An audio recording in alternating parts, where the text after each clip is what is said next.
It's Ricochet and Aleister Black versus Eichner and Bartel. It's the Forgotten Sons versus Lorcan and Birch. It's the Street Profits versus Mustache Mountain. And DIY versus the Undisputed Era. It's the Catalina Wine Mixer. No, dude, it's the Dusty Rhodes Classic. Oh. Support, no DQ. Welcome, everybody, to What's NXT. I'm your host, the Rated R reviewer, Stephen Osborne, joined as always by the General, Jerry Slaughter. Good evening, wrestling fans. And tonight we have the first round of the Dusty Rhodes Classic.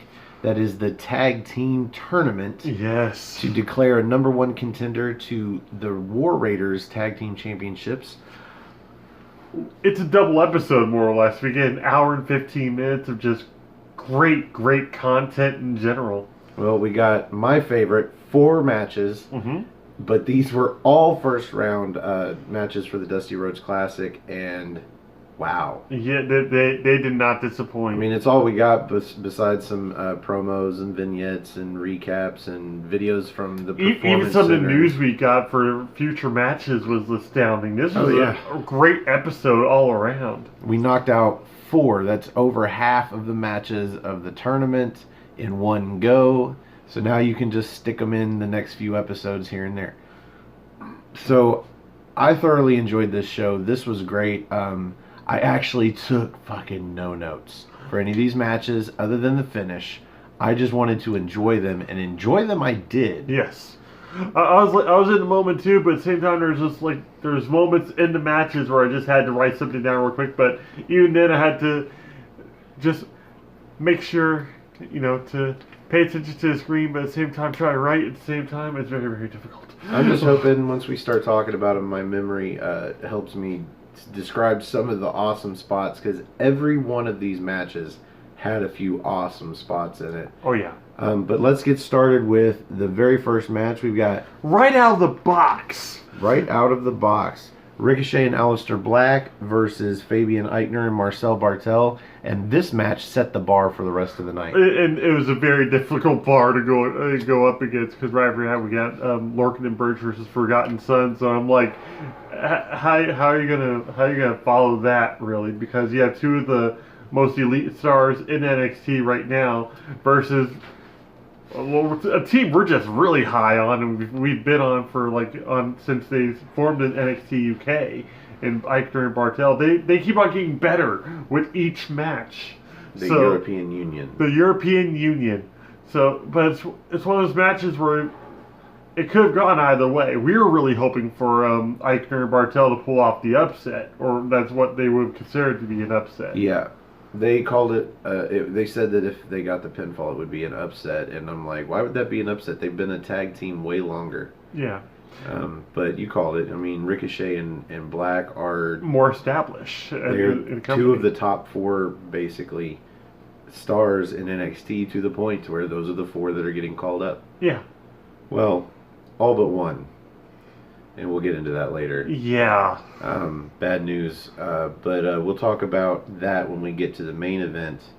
Right now, this match, okay, so you take Aleister Black, who's awesome, from the entrance to the ring and all the way back. Yeah. Like, he's just awesome. Ricochet is on another fucking level. Yeah. This man, and I don't just say that because he's from Kentucky, too.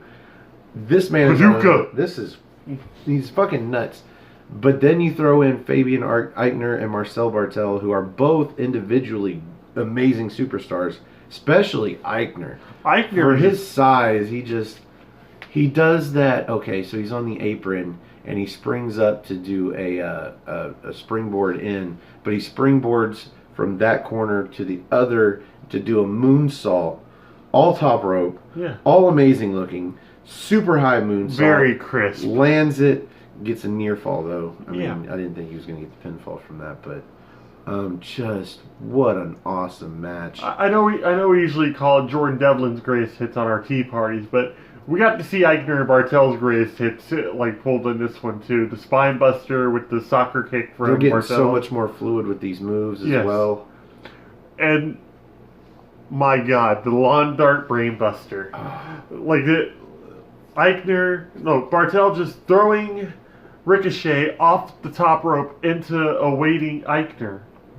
And who catches him, falls back a little bit, but then holds him, just dead weight holds him, and then fucking drops him for basically a brain buster by now.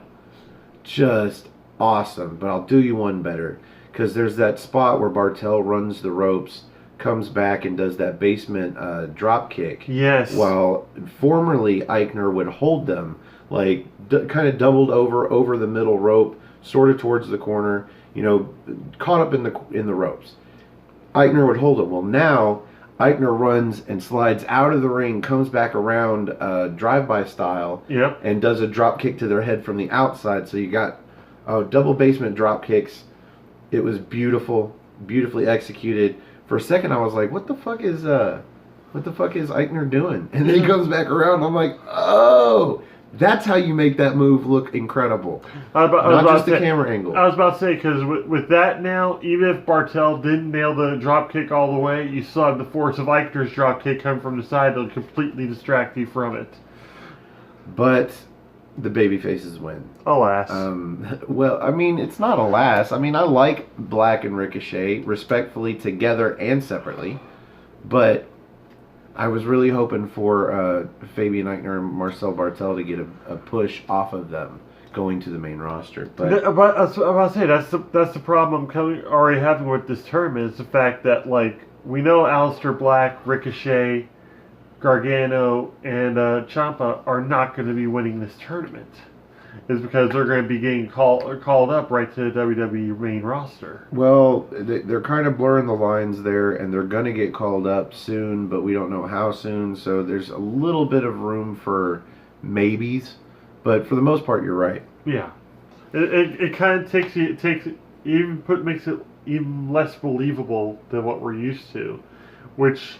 It's kind of sloppy on their part, but at the same time, Triple H kind of put everybody in a spot by bringing those guys up like that. Support, no DQ. So Ricochet was all over the place like a human pinball machine. And we got to see the running shooting star press, the Suicida. I mean, he was showing why he's gotten called to the main roster after such a short period of time. And you made the call that he delivered a better European uppercut than the rest of the Europeans in the ring. Yeah. I thought it's a little disrespectful that he hits that running European to Bartel.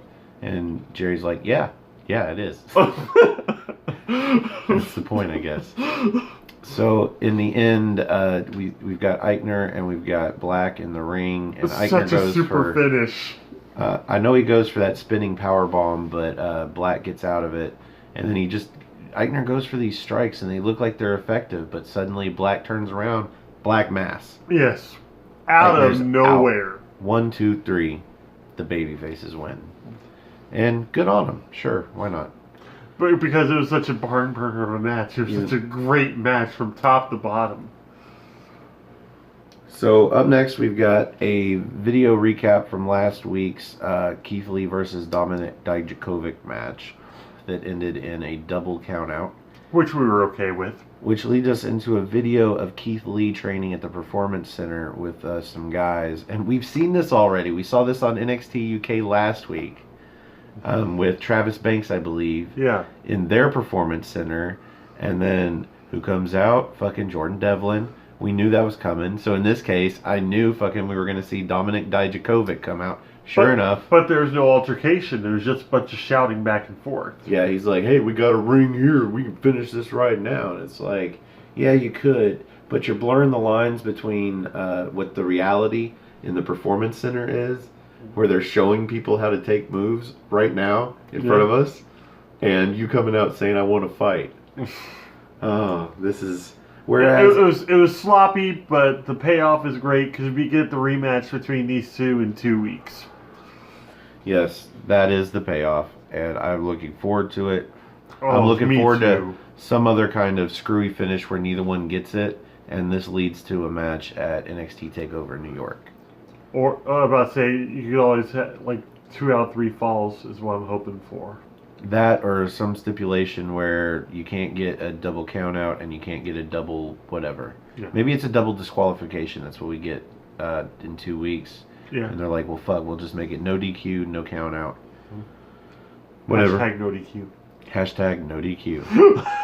So up next, we've got our second match in the first round of the Dusty Rhodes Classic. We've got the Forgotten Sons. That's Wesley Blake and Steve Cutler. And we've got Oney Lorcan and Danny Burch. And again, no notes up until the end.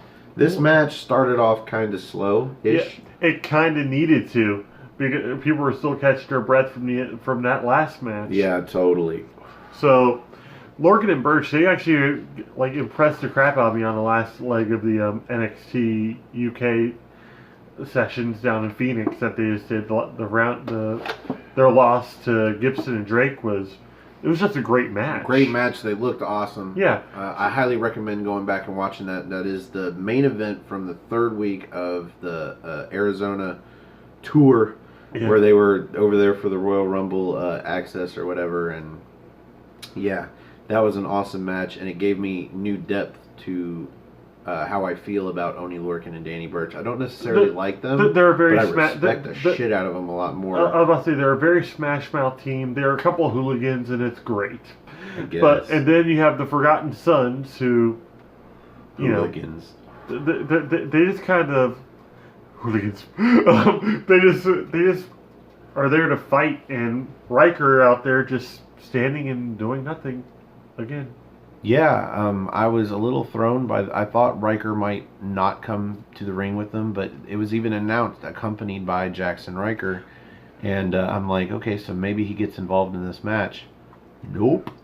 He's coming off as very Charles Manson-like, almost like the Manson family kind of thing. Like, he just stands out there, just stares all crazy while they do all the work. I mean, we've seen him get involved. He got involved when they beat the Street Profits. Yeah, but at the same time, I guess he didn't see the Lorcan and Burch as nearly as big of a threat, which is kind of weird. Or just, there was no point where he really needed to. Well, there was a couple of points where he probably could have. I mean, this match... You call the first spot I remember, because you were calling for it, was waiting for that headbutt, that sick headbutt that Danny Burch just does a great headbutt. Okay, so what happened was, I believe it was Cutler. I think it was. They're almost interchangeable. They look just the same, and now they're tights too. If it weren't for the tights, we wouldn't know. Their names are on their legs, but it's the same lettering. Mauro Ranallo even said one of the Forgotten Sons. One of them. Either or, the only one you can tell the difference in is Jackson Riker, and I guess that's the point. Yeah. But, so, yeah, he's got him in a... Boston Crab. Yeah, I thought it was a butterfly. No, butterfly was earlier, I believe. I think at that point he's in a Boston Crab because, Burch just ran up and just headbutted him. Yeah, just headbutted and knocked him out. He was out cold in the ring, not moving for, 10, 15 seconds at least. It was sick looking. But yeah, there was that butterfly that turned into, okay, so it was like a butterfly suplex that rolled through, then another one rolled through, then came back up, and then I guess dropped him into a lung blower, double knee, that came off from that. It was almost a code breaker. Came off from that, but kicked him into, because dude still got him by the legs. Yep. Kicks him into a fucking double leg suplex. And I'm like, wow. Okay, Forgotten Sons. Cool. Yep. Mm-hmm. Cool, man.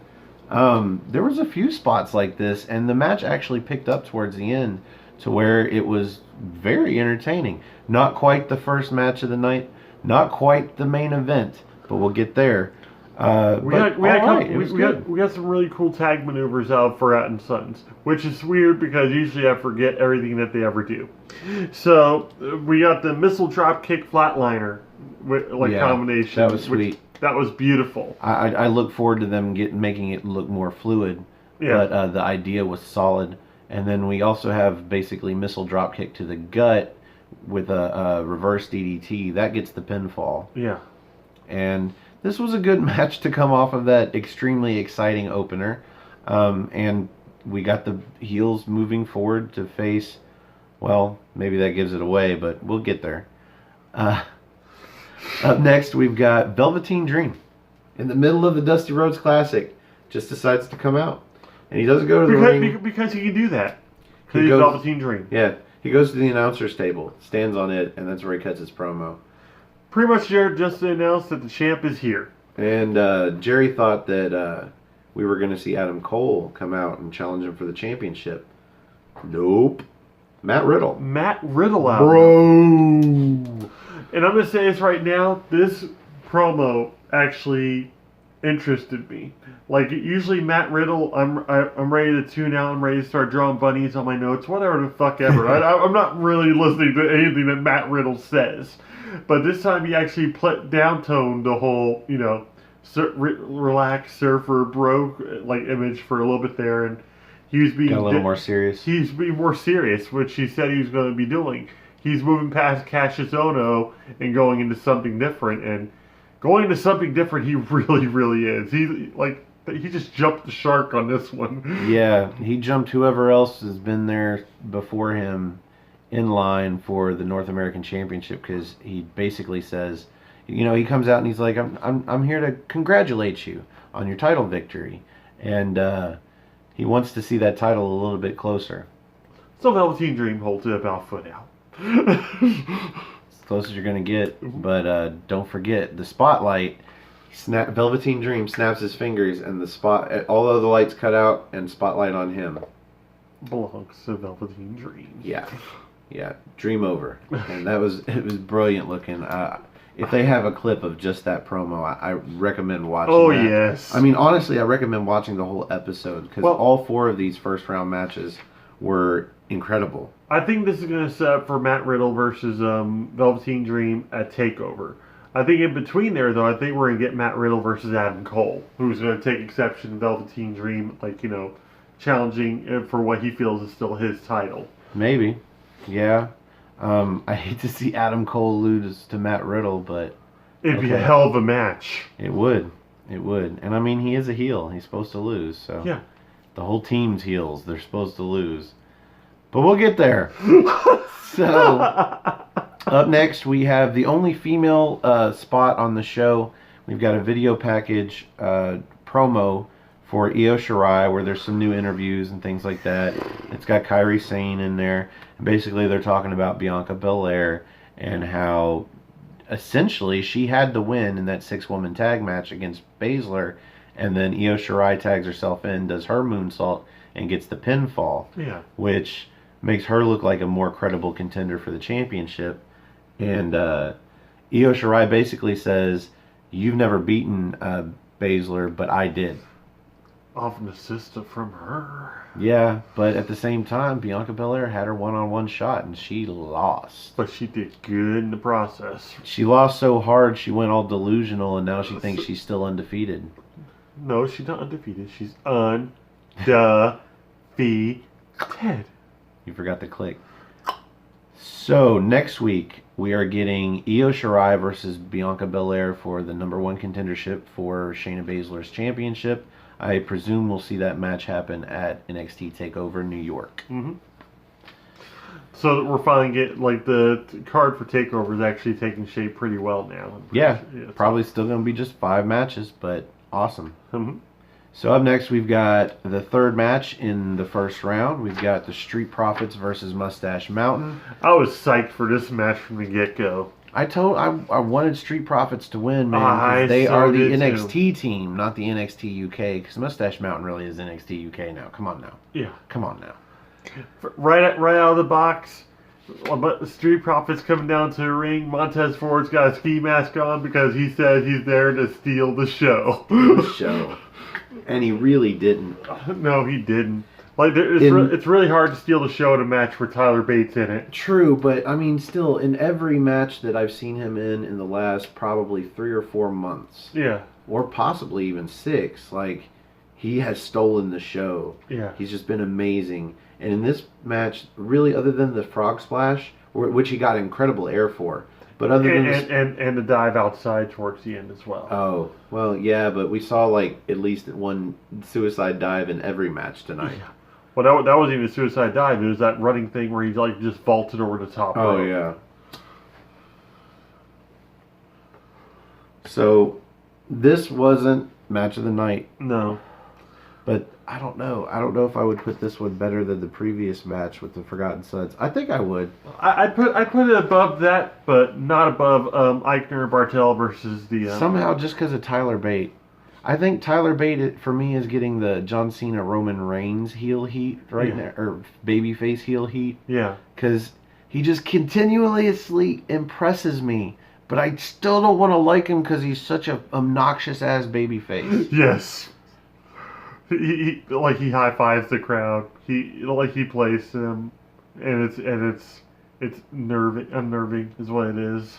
He is for me. He's the antithesis of Jordan Devlin. Jordan Devlin is such a good heel that even though I want to punch him in the face, I still want to watch him wrestle because he's really good. Yeah. Same thing with Tyler Bate. He's such a terrible babyface that I want to punch him in the face. But at the same time, I definitely want to watch him wrestle because he does some incredible things. I have no notes other than the end. You heard it here, folks. Stefan wants to punch babies. I want to punch baby faces. That's why they call them heels, because they punch baby faces. The biggest thing for me in this match was the spinebuster from Dawkins and then the frog splash from Montez Ford that Tyler Bate kicks out of. We haven't seen anybody kick out of that frog splash. Nope. And so the look of shock on Montez Ford's face probably was the same look on mine. Granted, I already knew going into it that Mustache Mountain was going to beat the Street Profits, and I hated it. Because like you said, they're the homegrown team. They're the ones that need to be in this this tournament, and they need to be getting pushed, and they're still not. It's like Kofi all over again. It's crazy. And I mean, I thought by the time we got here, I thought you were right because we needed a babyface team to win, and the Street Profits are definitely going heel right now to face the Forgotten Sons, but turns out that gets broken. That whole idea is mush. We've also established that Street Profits aren't really much heels as much as trying to just become more serious. No, I think they're definitely going heel. Oh, you are? Yeah, I think they definitely are going heel. Well, I was about to say that, which is fine. I was about to say they've got an equal amount of heel teams and babyface teams. I think at this point in NXT. So, I think this loss is what pushes them completely into heel. Oh yeah, the look on their faces, looking back into a ring at Mustache Mountain, was just. This match was good, man. Tyler Bate was awesome. I highly recommend watching this match. Like I said, no notes other than the end. We got Seven lifts Dawkins up in the torture rack, and Bate goes up top, comes down with, I think it was a knee. Yeah, it looked like a knee. A knee, or maybe a double stomp across Dawkins' face. Yes. As Trent Seven comes down with the ugliest fucking slam. And it was an ugly move, but it got the pinfall just for Trent Seven to roll his fucking sweaty, flabby body over Dawkins' face. Angelo must have been just disgusted. So, what just roll right over his face? Oh. If you were to name that move that they did, what do you think you would call it? Because I came up with shave and a haircut. Well, they. Sure, I mean, but shave implies no mustache. Yeah. Well, Angelo Dawkins really doesn't have a mustache. The mustache avalanche. I don't know. Oh, the avalanche might as well because they're Mustache Mountain. But there's already avalanche to. Well, anyway. Yeah. So up next, I don't think we get any more promos or vid packages or any bullshit. It cuts right back into the main event, and the main event is the Undisputed Era. That's Bobby Fish and Kyle O'Reilly versus DIY. Now, Johnny Gargano and then Tommaso Ciampa come out separately to their own individual singles music, but then Ciampa starts kind of pointing at Johnny Gargano and saying some shit. I can't tell what he's saying. Well, he's almost wait for it. At first, I thought he was making some puppet master commands, like just do what I told you to do, and follow my lead in the match. And we're gonna no, he was like, listen, wait, you'll thank me for this later. And the DIY music comes on, and the crowd goes ape shit. They're into it. They're clapping along. I think some of them are singing along. Like, I don't know if there's lyrics. Humming along, I guess. Yeah. But, yeah. So that pumps up the crowd. That pumps up Johnny Gargano, actually. But the whole time, the commentary's like, this is so weird. It's so weird to see. And it's the most I've seen Ciampa smile that doesn't look completely sadistic in forever. So, yeah, the story of this match for me was the commentators continuously saying how weird it is to see Johnny Gargano and Tommaso Ciampa having a tag match together, when 2 weeks ago we saw them on both Raw and SmackDown as a tag team working just fine, enough to win the matches. And in this case, it is no different. We thought Undisputed Era was going to go home with the win here somehow, even though they made Johnny Gargano and Tommaso Ciampa look great. And face off against Aleister Black the baby and Ricochet. faces. Yeah. Makes sense, right? Nope. Gargano and Ciampa get the victory with the meet in the middle. They get the great. W, yes. Yeah, because they hit both of their finishers, their singles finishers, in a row. So you had Ciampa catch, I believe it was Kyle O'Reilly coming through the ropes, catches him and immediately drops him with draping DDT. Yep. He rolls over and then gets up, and as he's getting up, Ciampa makes the tag, and Johnny Gargano leaps in for the what is it, the slingshot DDT. Mm-hmm. Makes the cover. O'Reilly kicks out. Yeah, that stunned me a little bit. That was great. But as he stumbles to his knees, one has to think that getting to your knees in the middle of the ring with this team is a bad idea. And sure enough, super kick to the front, knee to the back of the head, meet in the middle, 1, 2, 3. Ciampa and Gargano advance. And this match was awesome. Again, no notes. I've got a couple. Yeah, drop some on us. Mostly for the fact that it must have been Nigel McGuinness' fucking birthday. Okay, because we have Ciampa pull off the Tower of London in the corner, and then later, during an exchange of clotheslines between O'Reilly and Gargano, O'Reilly pulls off the Jawbreaker Lariat. And not just the Jawbreaker Lariat, they're trading blows like semi-selling, then no-selling, and then trading with something of their own. And O'Reilly hits basically the lunatic lariat, Dean Ambrose, where he falls through the middle and the top rope and catches himself with his legs, springs back up, lariat. Yeah, that's what it was before, a Jawbreaker Lariat. Well, then he does it to the bottom rope. Yeah. That was great. He just catches such trajectory on it, it's great. And even before that, we also had the rolling butterfly suplexes out of O'Reilly. Those were just beautiful as well. Oh, so that was this match, not the one that... my bad. Yeah, it's okay, though. It sounded great, so I wanted to let it go. And that's why I take notes, people. Mm-hmm. That's why I take notes, because I will fuck that shit up. But the move for the match for me could have easily turned into a superplex off the top rope from Bobby Fish. Fuck no. He went Michinoku driver on it. Almost like Falcon Arrow. Yeah, basically. It was off the top rope. That was crazy. Off the top rope Falcon Arrow. No, I knew it was going to get the pinfall, but at the same time, wow. Red Dragon was just in full effect that night, dude. Seriously. Still couldn't stand up to DIY, though. Nope. The amazing baby faces. Just pretty much the pops and everything they were getting, and just the momentum going into this match. We should have known better, but we didn't. So that brings us to the end of the main event. Yep. And around here on What's NXT, we rate the main event based off the General's 5-star rating system. Jerry,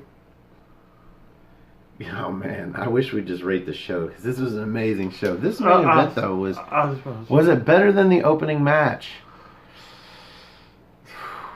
Okay, this is gonna be hard for me. Let me. You just rate it, and then. Okay, I'm actually going to go 4.25, because yes, it was not as good as the opening bout. The opening bout just kept my attention all the way through, whereas we had some headlocks and everything, and a little more wear down submission holds with this one. So the pace was a little bit slower, whereas the first match, it was just non-stop go. So. But also, you gotta I'm also using your system and adding a quarter off an amazing show all together. And then the fact that we had Tommaso Ciampa and Johnny Gargano win, even though we know they're going to be getting called up, and the War Raiders are probably not going to be losing the titles anytime soon. So that and now we have a whole bunch of other things to discuss, but like with Ciampa because of his neck injury. Yeah, so let's get into the neck injury after I rate the show. Yes. What's your final rating? Is it 4.5? 4.25. 4.5. 4.5. So I actually think the main event was better because it came with a storyline, and that's Tommaso Ciampa and Johnny Gargano in their first match together in NXT as DIY. Technically their first match together, considering when it was taped. It was a great match. Just great. Like, the back and forth, the near falls were just awesome. I highly recommend watching this, just the whole show. Coming off the back of a great show, extra quarter star. I got to give this 4 3/4. Yeah. Oh, wow. Just short of 5-star. I mean, this was really great. I mean, Johnny Gargano and Tommaso Ciampa just tore down the house against... and it wasn't like they just rolled over Undisputed Era. No. They held their own for at least half this match, if not more.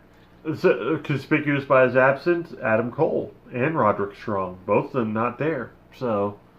But for the opening match, there was no storyline. The storyline would have come if Ricochet and Aleister Black had actually got to meet Undisputed Era in the tournament. Yeah.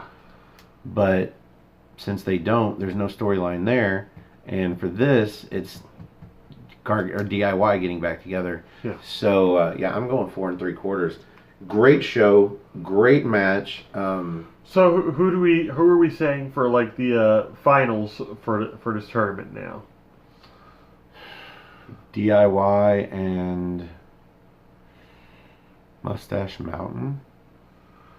That's what it's starting to look like because we have Mustache Mountain versus Forgotten Sons and we got DIY. There's only one heel team left that can go against. So maybe Forgotten Sons. I'm gonna say DIY versus Forgotten Sons. And then Forgotten Sons somehow win the tournament, even though it seems like the least likely team. Because who goes against the War Raiders? They do need a push at this point. Do you want to see Mustache Mountain versus the War Raiders? Not really.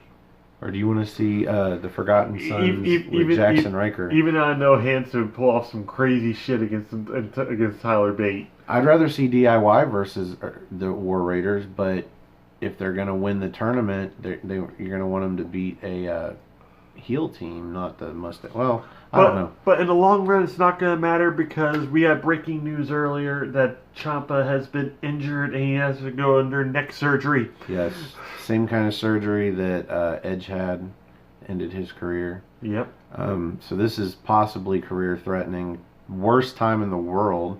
Oh, yes. NXT champion and getting called up. Wow.